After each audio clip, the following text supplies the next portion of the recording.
If your CapCut filter option is grayed out, inactive, or just not working, don't worry. This is usually a very simple fix. In this video, I'll show you exactly how to fix the CapCut filter problem step by step, so you can get back to editing without the frustration. And if this tutorial helps, make sure to hit like and subscribe for more quick editing fixes and CapCut tips. First, let's start with the most common reason this happens. Before you tap filters or effects, you need to make sure a clip is actually selected on your timeline. CapCut often won't let you open filter options unless the video clip is highlighted first, so tap the clip once and look for it to be selected.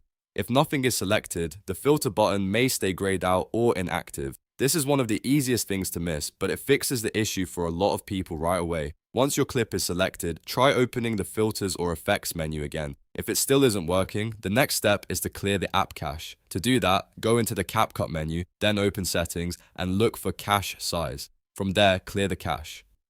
Over time, temporary files can build up and cause strange glitches inside the app, including problems loading filters properly. Clearing the cache gives CapCut a fresh start without deleting your projects. After clearing the cache, go back and check the filter section again. If the problem is still there, the next thing you should do is update CapCut to the latest version. Using an older version can cause compatibility issues, especially when CapCut changes server-side filters or rolls out new features.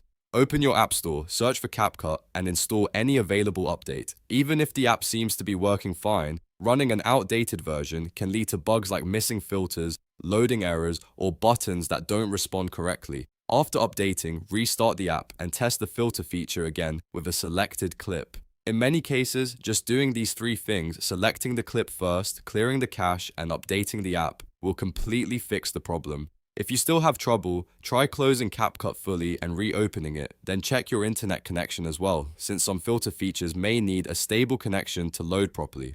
But for most users, the main fix is simply making sure the clip is selected before using filters, then clearing the cache and updating the app. I hope this helped you fix the CapCut filter problem quickly. If it did, please give this video a like, subscribe to the channel, and turn on notifications so you don't miss more easy editing tutorials and troubleshooting guides. Thanks for watching, and I'll see you in the next one.